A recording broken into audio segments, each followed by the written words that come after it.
What's up, guys? I hope everybody is continuing to stay safe out there.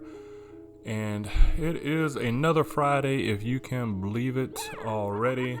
And you know what that means. It is time to find Xur. This week, Xur is actually on Nessus in the Watcher's Grave Transmat Zone. So, if you land there and follow the path that I'm on, we will go and see Xur.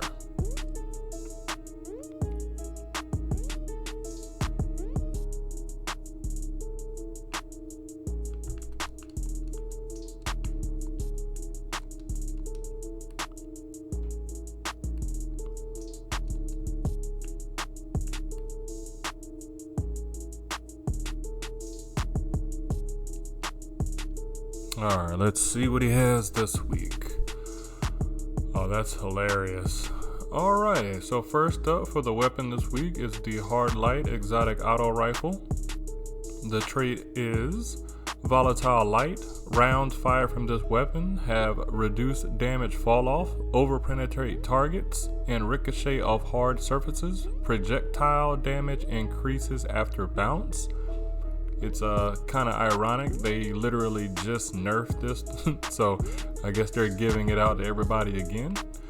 The weapon perks are Polygonal Rifling, barrel optimized for recoil reduction, increases stability. Alloy Magazine, faster reloads when the magazine is empty. The fundamentals, holding X changes this weapon's damage type, cycling between Solar, Arc, and Void. And finally, we have Composite Stock. This weapon has a versatile dual-purpose stock, slightly increases stability, slightly increases handling speed.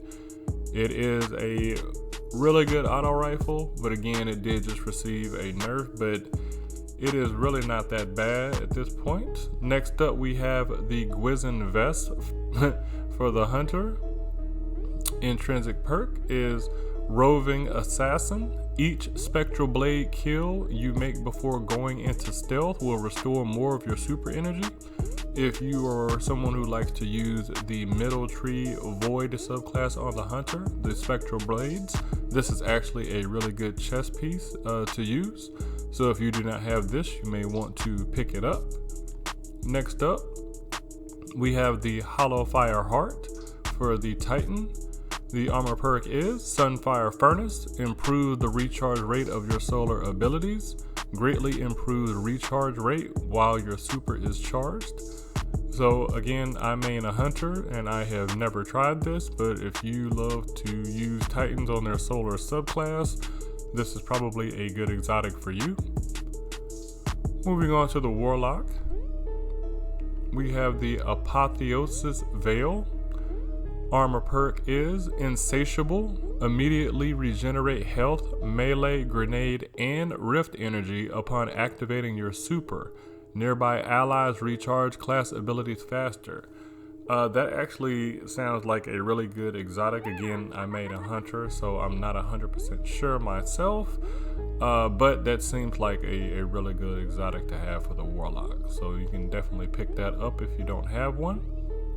Next up is the Five of Swords. You use this card in the old school Nightfall playlist, not the Ordeal, but the other playlist on the far right.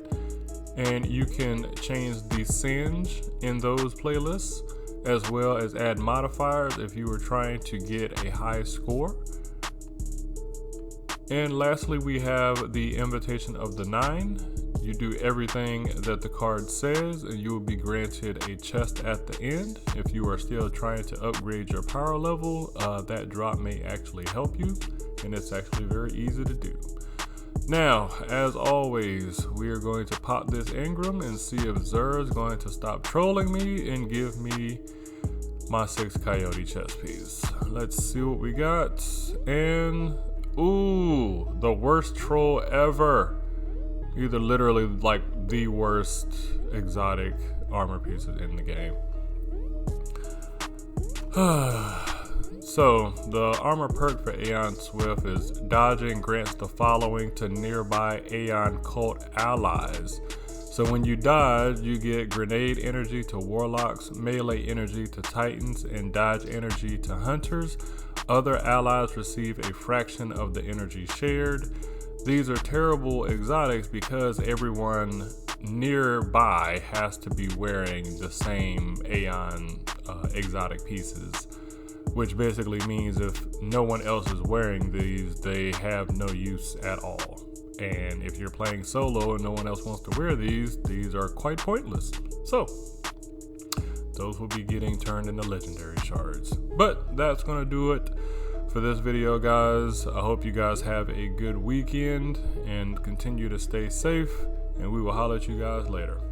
Peace.